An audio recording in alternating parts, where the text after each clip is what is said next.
I've done it again.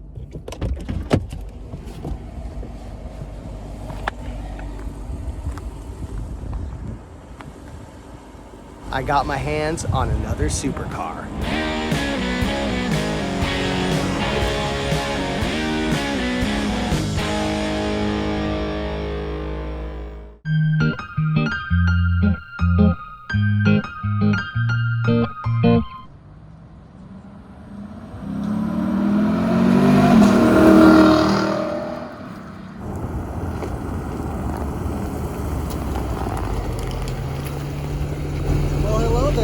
Would you like a ride in my Lexus LC 500?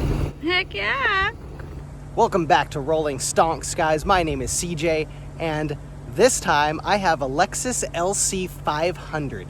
This car is something that I've always been interested in because it's a Toyota product, yet it's still a bona fide supercar. It's sort of understated, yet at the same time, it does look really nice. You see this car and you think, well, that's definitely something special, but it's not a Lamborghini or a Ferrari or something. What is it? You would expect this to be somewhat like a Toyota Supra, but maybe even better. However, after driving it for a few days, it actually is more of a luxury cruiser than it is a performance car. One of the reasons I chose this car was because my wife and I are here on vacation in the Dallas-Fort Worth area, and this car actually has 4 seats, which means in case there's not enough room for the suitcases in the trunk, we can put the suitcases in the back seat. I've just popped the trunk, guys, and as you can see, it's not that big. It's got this tiny little lid, and right here is the trunk. Now, it's kind of hard to see the depth of this, but it will basically fit a couple of small carry-on suitcases, and that's about it. It doesn't go down very far, but it is tall enough to fit, like I said, 2 carry-on bags. Observe. That's one, folks. Uno. Dos. Dos. Bada bing, bada boom.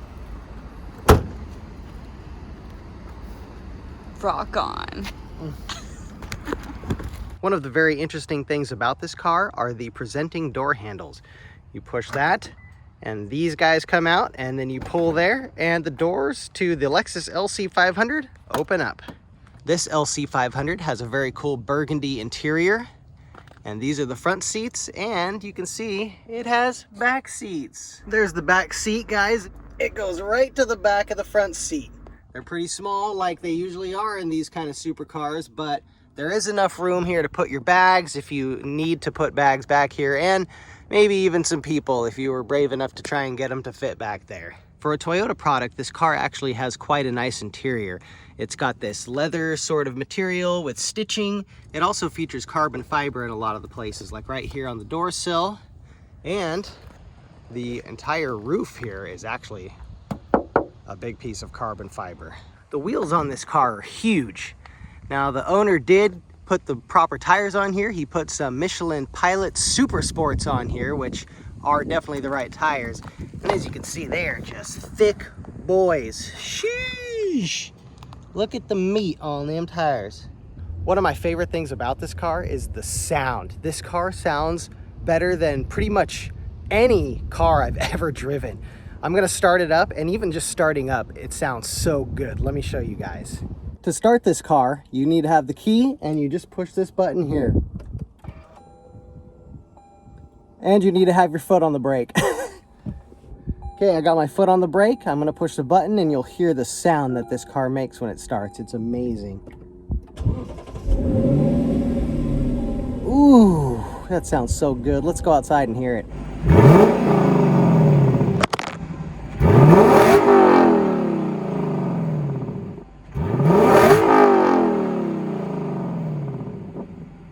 You can't tell me that doesn't sound good. I really do like the burgundy interior on this. You can see this is just custom designed all the way up through here with this strip of metallic material here that just swoops up. Oh, I love the design. They really did a nice job. You don't see this kind of design in many Toyota products, and they really went above and beyond to make this car feel like a supercar. Push that button, and there's the spoiler when it's up. This car does have sport mode, obviously, and it's right here on this little windy deal. You just switch it here, This is comfort mode, but who drives on comfort mode? Put it in regular mode, and then sport mode. Yeah.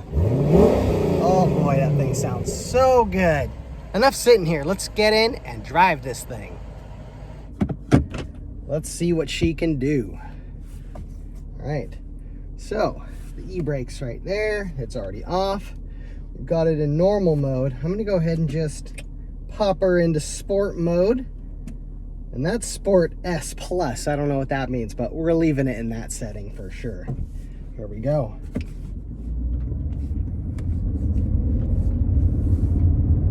These roads here in Fort Worth are not very good roads, and it does a darn fine job of dampening the cracks and bumps and potholes that are pretty much everywhere out here. So we're just gonna cruise around this place, do a little bit of shifting, a little bit of pedal pressing, and see what happens. Ooh, almost broke loose there. All right, I'm gonna give it the beans. Oh! Okay, so the back end got a little bit loose there, and traction control kicked in, and took a while to shift gears there, which was interesting. Could have been because I had my foot to the floor, but that was almost a little scary. I'm not sure exactly what was happening there, but whatever it was, the car did not like it. It did not want to put the power down exactly, and the traction control kicked in. So good thing I have that. Boy, the sound of this car is just incredible. This car definitely feels very refined, and it doesn't feel like it's built for the most neck-breaking acceleration. I push the pedal to the floor, and it scoots, don't get me wrong, but it doesn't accelerate as fast as some of the other cars I've driven, like the Tesla Roadster and the BMW i8. This is Sport S, so there's two sport modes. There's Sport S and there's Sport S Plus. Sport S Plus, I just had it on, and that's where we broke the tires loose. Let's try driving it in sport for a little bit, because I don't need to be hitting the traction control that hard. Okay, we got some turns here. I'm going to start using the paddle shifter too. Okay, that's fourth. That's third. Ooh, that sound is so good. All right, I'm in second gear. I'm just going to go ahead and go for it after I pass these guys. So I'm in second gear. Here we go. Boy, the car can just not put it down. It's all over the place. Traction control. The car's, I mean, it really feels like it's got too much power for its own good, because it just can't put it down. Even with those big, thick Michelin Super Sport tires on there, you still can feel the car struggling to put the power down. That's good in one respect, because the car obviously has a lot of power, but if you can't use it, how good is it? I'm gonna go ahead and do a downshift. Boy, it does roll on very nicely though, very smooth acceleration. Okay, we're starting from a dead stop here.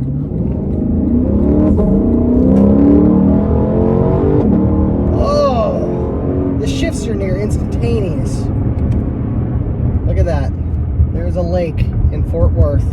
One thing I notice about this car is that it gets up to speed very quickly.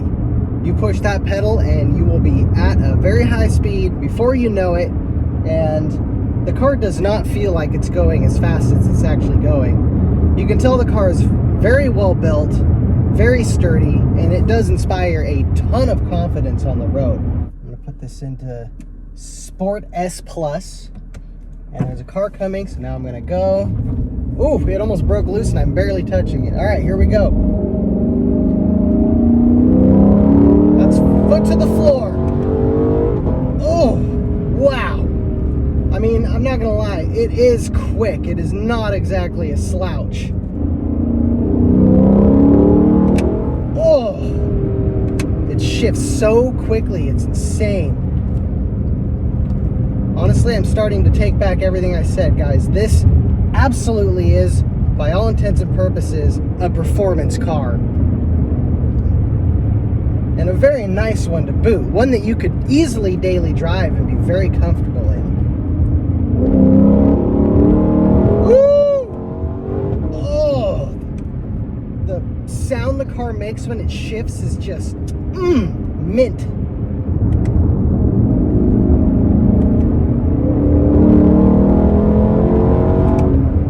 Ooh, deer crossing the street. Okay, well, the brakes are very good. That is a good thing. We don't want to run over any wildlife while we're driving out here in Texas. But looks like the road is clear. Oh, man. Boy, yeah, when you want to have fun with this car, you certainly can. But when you want to have a docile around town cruiser, it can also be that. This car seems like it's very versatile. With that Toyota quality build, you know you're getting something that's going to be reliable and not going to give you a lot of problems down the road. I know it's getting dark, guys, but we'll pick back up tomorrow and we'll see what this car is like on the highway.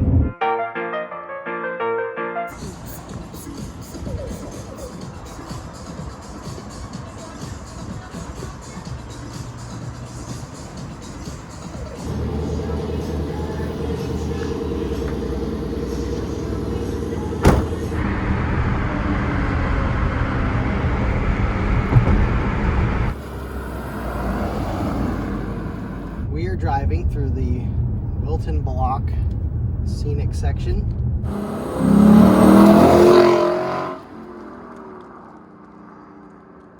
Where, as you can see it, there are some beautiful mansions. Turn right onto La Vista Drive, then turn right onto Paulus Avenue. Old homes. Such beautiful old homes. Like, look at that green roof. What? So cool. But this is not a real estate channel, this is a car channel. Is this car a sports car or is it a luxury cruiser? Today we're going to answer that question.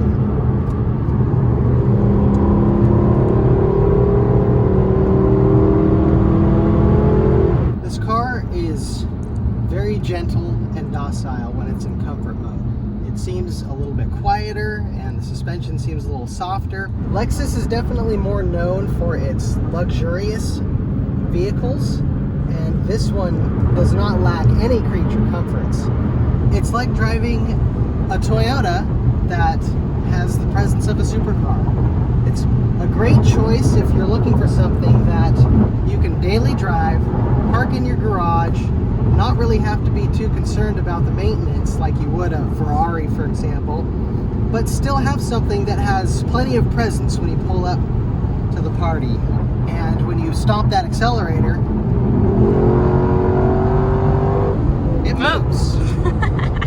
Sport mode does seem to change quite a few characteristics of the car. For example, the exhaust is much more noticeable when the car's in sport mode versus when it's in comfort mode. I imagine it probably has a valved exhaust.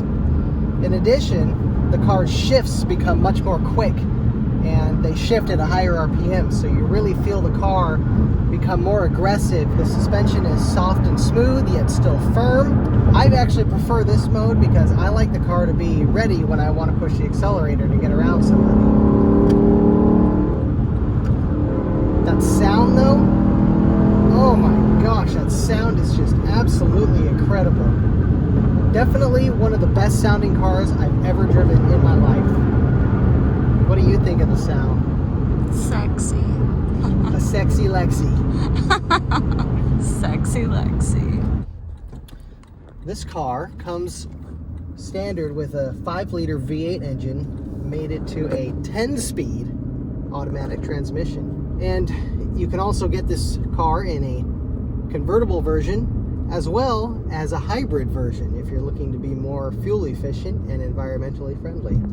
Floor it!